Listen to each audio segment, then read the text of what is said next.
Vision செய்திகளுக்காக ஆனந்தி. விரிவான செய்திகளை காணும் முன் இன்றைய முக்கிய செய்திகள். பள்ளி சிறுமி பாலியல் வழக்கு, நீதிமன்றத்தில் குற்றப்பத்திரிகை தாக்கல் செய்துள்ள போலீசார். பள்ளி மாணவர்கள் மற்றும் இளைஞர்களுக்கு கஞ்சா விற்பனை, 3 பேர் கைது. நடிகர்கள் கமலஹாசன், சிம்பு நடித்த தக் லைஃப் திரைப்படம், ரசிகர்கள் உற்சாக வரவேற்பு. காரைக்கால் கைலாசநாதர் ஆலய கும்பாபிஷேகம், திரளான பக்தர்கள் சுவாமி தரிசனம். இனி விரிவான செய்திகள். தவளக்குப்பம் பள்ளி சிறுமி பாலியல் வழக்கு தொடர்பாக போலீசார் குற்றப்பத்திரிகை நீதிமன்றத்தில் தாக்கல் செய்துள்ளனர். புதுச்சேரி தவளக்குப்பம் தனியார் பள்ளியில் கடந்த பிப்ரவரி மாதம் 1ஆம் வகுப்பு படித்த 6 வயது சிறுமியை அங்கு பணிபுரிந்து வந்த ஆசிரியர் பாலியல் ரீதியாக தொல்லை கொடுத்த விவகாரத்தில் பொதுமக்கள் பள்ளியை சூறையாடினர். இது தொடர்பாக தவளக்குப்பம் காவல் நிலையத்தில் வழக்கு பதிவு செய்யப்பட்டு குற்றம் சாட்டப்பட்ட மணிகண்டன் என்பவரை போலீசார் போக்சோ சட்டத்தின் கீழ் கைது செய்தனர். பாதிக்கப்பட்ட சிறுமியின் பெற்றோர், பொதுமக்கள், அரசியல் கட்சியினர் உட்பட பலர் இந்த வழக்கை சிபிஐக்கு மாற்ற வேண்டும், சரியான விசாரணை நடத்த தவறிய தவளக்குப்பம் காவல்துறை அதிகாரிகளை இடமாற்றம் செய்ய வேண்டும் என்று வலியுறுத்தி போராட்டத்தில் ஈடுபட்டனர். இதனையடுத்து இந்த வழக்கை முதலியார்பேட்டை காவல் நிலைய ஆய்வாளர் கண்ணன் மற்றும் புதுச்சேரி அனைத்து மகளிர் காவல் நிலையத்தில் பணிபுரியும் உதவி ஆய்வாளர் சத்யா ஆகியோர் புதிய விசாரணை அதிகாரிகளாக நியமிக்கப்பட்டனர். தொடர்ந்து வழக்கு விசாரணை தொடர்பான விவரங்களை பெற்று போலீசார் விசாரணை நடத்தி வந்தனர். இந்த வழக்கில் 20 சாட்சிகளிடம் விசாரணை நடத்தப்பட்டு சுமார் 150 பக்க குற்றப்பத்திரிகை தயார் செய்த புதுச்சேரி நீதிமன்றத்தில் தாக்கல் செய்யப்பட்டுள்ளது. மேலும் குற்றப்பத்திரிகை தொடர்பான நகலை சிறையில் உள்ள மணிகண்டனிடம் போலீசார் ஒப்படைத்துள்ளனர். இதனிடையே இந்த வழக்கு தொடர்பான விசாரணை புதுச்சேரி நீதிமன்றத்தில் தொடங்க இருப்பதாக போலீசார் தரப்பில் தெரிவிக்கப்பட்டுள்ளது. பள்ளி மாணவர்கள் மற்றும் இளைஞர்களுக்கு கஞ்சா விற்பனை செய்த வாலிபர்களை அரியாங்குப்பம் போலீசார் கைது செய்துள்ளனர்.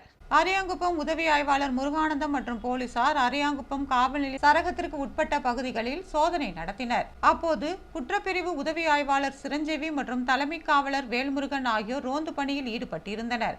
மணவெளி தந்தை பெரியார் அரசு பள்ளி அருகே 3 வாலிபர்கள் நின்று பாலித்தீன் பைகளை வைத்துக்கொண்டு சந்தேகத்திற்கிடமாக அங்கும் இங்குமாக நடமாடிக்கொண்டிருந்தனர். போலீசாரை கண்டதும் அவர்கள் தப்பி ஓட முயன்றனர். அவர்களை மடக்கி பிடித்து சோதனை செய்த போது அவர்கள் வைத்திருந்த பாலித்தீன் பையில் கஞ்சா இருந்தது தெரிய வந்தது. அவர்களை பிடித்து விசாரணை நடத்தியதில் அவர்கள் அரியாங்குப்பத்தை சேர்ந்த டோல்கேட் அரவிந்தர் நகரை சேர்ந்த முருகனின் மகன் வெங்கடேசன் என்கிற வெங்காயம், சண்முகா நகரை சேர்ந்த சிவக்கொழுந்துவின் மகன் சவுந்தர், ஓடைவெளி பிள்ளையார் கோவில் பின்புறம் தண்ணீர் தொட்டி தெருவை சேர்ந்த நடராஜனின் மகன் பாலா என்பது தெரிய வந்தது. இவர்களை சோதனை செய்த போது 10,000 ரூபாய் மதிப்பிலான 110 கிராம் கஞ்சா சிறு சிறு பொட்டலமாக 21 பாக்கெட்டுகளை வைத்திருந்தனர். அவர்கள் பழனிமலை அடிவாரத்தில் லோடு கேரியர் வண்டி ஓட்டும் அடையாளம் தெரியாத நபர்களிடம் பணம் கொடுத்து வாங்கி வந்து வீட்டில் சிறு சிறு பொட்டலமாக போட்டு அதனை அரியாங்குப்பம் பள்ளி மாணவர்களுக்கும் இளைஞர்களுக்கும் விற்பனை செய்து வந்ததாக ஒப்புக்கொண்டனர். அவர்களை கைது செய்த போலீசார் நீதிமன்றத்தில் ஆஜர்படுத்தி காலாப்பட்டு மத்திய சிறையில் அடைத்தனர். நடிகர்கள் கமலஹாசன், சிம்பு நடிப்பில் வெளியான தக் லைஃப் திரைப்படத்தை ரசிகர்கள் புதுவையில் விமர்சையாக கொண்டாடினர். இயக்குனர் மணிரத்னம் இயக்கத்தில் நடிகர்கள் கமலஹாசன், சிலம்பரசன் நடித்த தக் லைஃப் திரைப்படம் இந்தியா முழுவதும் வெளியாகிய நிலையில் புதுச்சேரியிலும் பல்வேறு திரையரங்குகளில் வெளியானது. குறிப்பாக காந்தி வீதியில் உள்ள ராஜா திரையரங்கில் வெளியான நிலையில் புதுச்சேரி சிம்பு நற்பணி மன்ற தலைவர் தமிழ்மாறன் தலைமையில் ரசிகர்கள் பால், பீர் அபிஷேகம் செய்தும் பட்டாசு வெடித்தும் மகிழ்ச்சியை கொண்டாடினர். பொதுமக்களுக்கு இனிப்புகள் வழங்கப்பட்டது. இதேபோல பாலாஜி திரையரங்கம் முன்பு சிம்பு ரசிகர்கள் சார்பில் நடனமாடியும் பூக்களை தூவியும் படத்தை வரவேற்றனர். தொடர்ந்து தற்போது கர்நாடகாவில் நிலவி வரும் மொழி பிரச்சனையில் நடிகர் கமலஹாசனுக்கு ஆதரவாக சிம்பு ரசிகர்கள் தங்களது ஆதரவை தெரிவித்தனர். காரைக்கால் கைலாசநாதர் கும்பாபிஷேக விழாவில் திரளான பக்தர்கள் கலந்து கொண்டு சுவாமி தரிசனம் செய்தனர். புதுச்சேரி மாநிலம் காரைக்காலில் அமைந்துள்ள பிரசித்தி பெற்ற ஸ்ரீ சுந்தராம்பாள் தாயார் சமேத ஸ்ரீ கைலாசநாதர் ஆலயம் பழமை வாய்ந்த ஆலயமாகும். இந்த ஆலயத்தின் கும்பாபிஷேகம் கடந்த 2008ஆம் ஆண்டு நடைபெற்றது.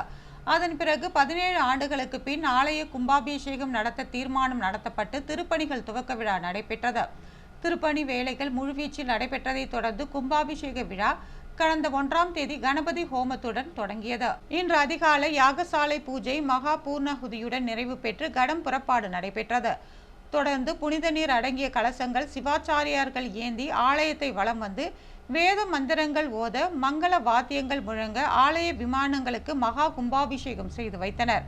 அதன் பிறகு மகா தீபாராதனை காண்பிக்கப்பட்டு ஸ்ரீ கைலாசநாதர், ஸ்ரீ சுந்தராம்பாள் உள்ளிட்ட மூலவர்களுக்கு மகா அபிஷேகமும் மகா தீபாராதனையும் நடைபெற்றதா. இந்த விழாவில் புதுச்சேரி சபாநாயகர் செல்வம், குடிமைப்பொருள் வழங்கல் மற்றும் நுகர்வோர் விவகாரங்கள் துறை அமைச்சர் திருமுருகன், தெற்கு சட்டமன்ற உறுப்பினர் நாஜிம், நிரவி தொகுதி சட்டமன்ற உறுப்பினர் நாக தியாகராஜன் உள்ளிட்ட பலர் கலந்து கொண்டனர்.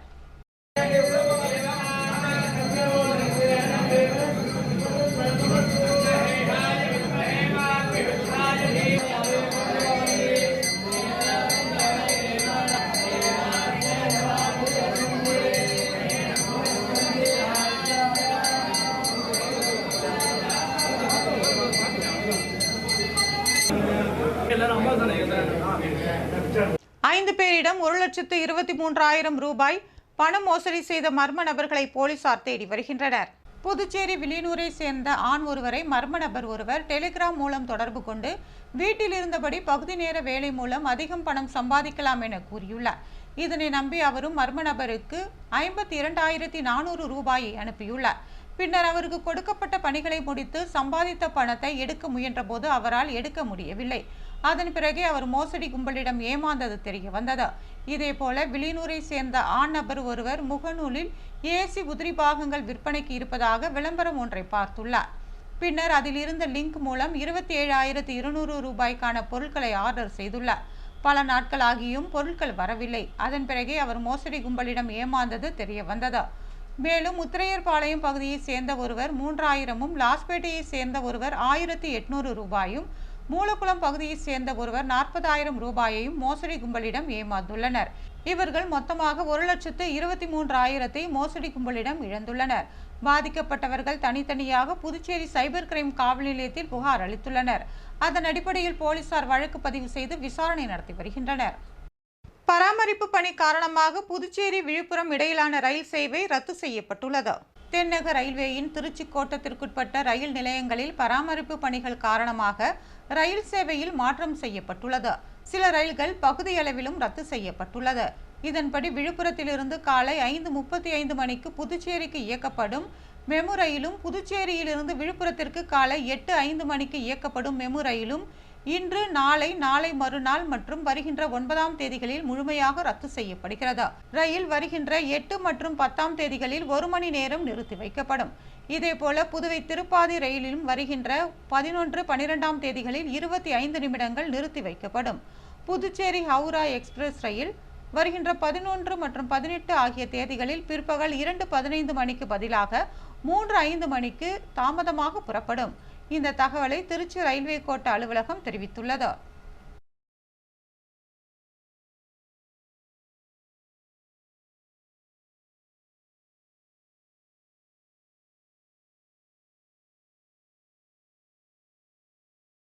ரெயின்போ நகர் கொலை வழக்கு தொடர்பான குற்றப்பத்திரிகையை நீதிமன்றத்தில் போலீசார் தாக்கல் செய்துள்ளனர்.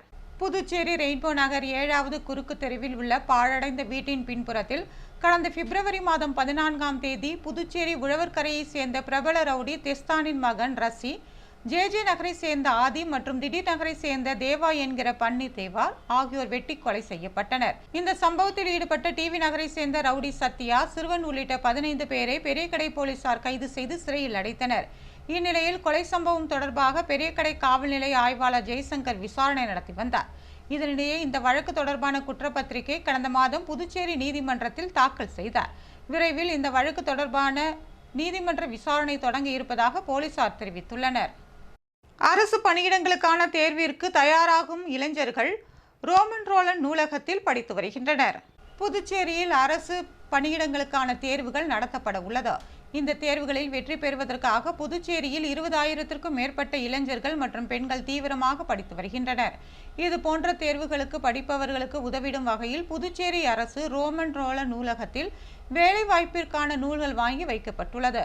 ஏராளமான பெண்கள் மற்றும் இளைஞர்கள் புதுவை ரோமன் ரோலண்ட் நூலகம், சிறுவர் பிரிவு உள்ளிட்ட அறைகள், நூலகத்தை சுற்றியுள்ள பகுதிகளில் ஒரே நேரத்தில் அமர்ந்து தீவிரமாக படித்து வருகின்றனர்.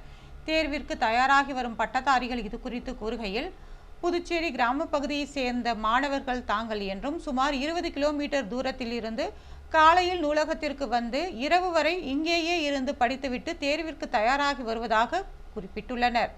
படிப்பிற்கு தேவையான அறைகள், மின்சார வசதி, குடிநீர் வசதிகள், கழிப்பறை வசதிகள் இங்கு இருப்பதாகவும் அவர்கள் தெரிவித்துள்ளனர். அது மட்டுமன்றி தங்களுக்கு தேவையான புத்தகங்கள் வேண்டும் என்றால் மறுநாளே நூலக சார்பில் வாங்கி வைக்கப்படுவதாகவும் அவர்கள் பாராட்டு தெரிவித்தனர். நீட் அல்லாத படிப்புகளுக்கு இதுவரை 15,000க்கும் மேற்பட்ட மாணவர்கள் விண்ணப்பித்துள்ளனர். புதுச்சேரியில் உள்ள அனைத்து அரசு மற்றும் தனியார் கல்லூரிகளில் உள்ள இடங்களில் சென்டாக் மூலம் உயர்கல்வி மாணவர்கள் சேர்க்கை நடந்து வருகிறது. இந்த ஆண்டிற்கான சென்டாக் விண்ணப்பம் ஆன்லைனில் கடந்த மாதம் 12ஆம் தேதி முதல் துவங்கியது. மாணவ மாணவியர் போட்டி போட்டு விண்ணப்பித்து வருகின்றனர்.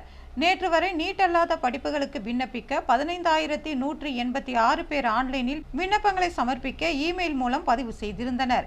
இதில் 12,699 பேர் விண்ணப்பங்களை பூர்த்தி செய்து சமர்ப்பித்திருந்தனர். புதுச்சேரி மாநிலத்தில் இருந்து 10,471 மாணவர்களும், பிற மாநிலங்களில் இருந்து 2,231 மாணவர்களும் விண்ணப்பங்களை சமர்ப்பித்துள்ளனர். உயிரியல் சார்ந்த டிகிரி படிப்புகளுக்கு 4,851 பேரும், பிஃபார்மிற்கு 4,276 பேரும், அக்ரிக்கு 2,472 பேரும், பிடெக் படிப்பிற்கு 5,981 பேரும், சட்டப்படிப்பிற்கு 489 பேரும், டிப்ளமோ படிப்பிற்கு 1,519 பேரும் விண்ணப்பித்துள்ளனர். வரும் 7ஆம் தேதி வரை சென்டாக் ஆன்லைனில் விண்ணப்பங்கள் வரவேற்கப்படுவது குறிப்பிடத்தக்கது. கேஆர் அவென்யூ மனைப்பிரிவை முதலமைச்சர் ரங்கசாமி திறந்து வைத்தார்.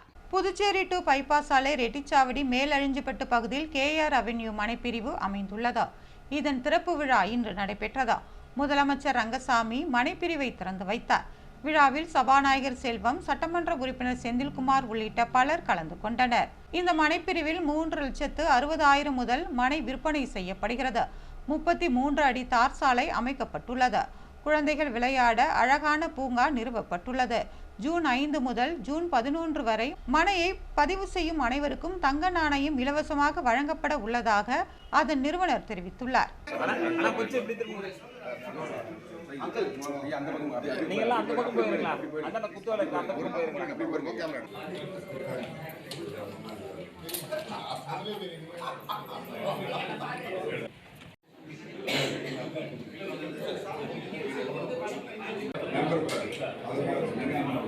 வில்லியனூர் கன்னிகா பரமேஸ்வரி ஆலய திருப்பணிகளை அமைச்சர் தேனி ஜெயக்குமார் தொடங்கி வைத்தார். புதுவை வில்லியனூர் கிழக்கு மாட வீதியில் உள்ள அருள்மிகு ஸ்ரீ வாசவி கன்னிகா பரமேஸ்வரி அம்மன் ஆலயத்தின் திருப்பணிகள் செய்து கும்பாபிஷேகம் நடத்திட ஆலய நிர்வாகிகள் மற்றும் பொதுமக்கள் சார்பில் முடிவு செய்யப்பட்டுள்ளது.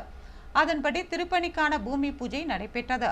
வேளாண் துறை அமைச்சர் தேனி ஜெயக்குமார், சட்டமன்ற எதிர்க்கட்சி தலைவரும் தொகுதி சட்டமன்ற உறுப்பினருமான சிவா ஆகியோர் சிறப்பு விருந்தினர்களாக கலந்து கொண்டு பூமி பூஜை செய்து பணிகளை துவக்கி வைத்தனர்.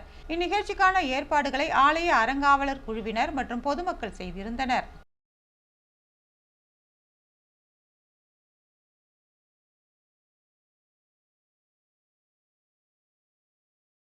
புதுவையில் இன்றைய தங்கம் மற்றும் வெள்ளி விலை விவரம். தங்கம் 1 கிராம் 9,130 ரூபாய். ஒரு சவரன் தங்கம் 73,040 ரூபாய். வெள்ளி 10 கிராம் 1,110 ரூபாய். மீண்டும் இன்றைய முக்கிய செய்திகள். பள்ளி சிறுமி பாலியல் வழக்கு நீதிமன்றத்தில் குற்றப்பத்திரிகை தாக்கல் செய்துள்ள போலீசார். பள்ளி மாணவர்கள் மற்றும் இளைஞர்களுக்கு கஞ்சா விற்பனை, 3 பேர் கைது.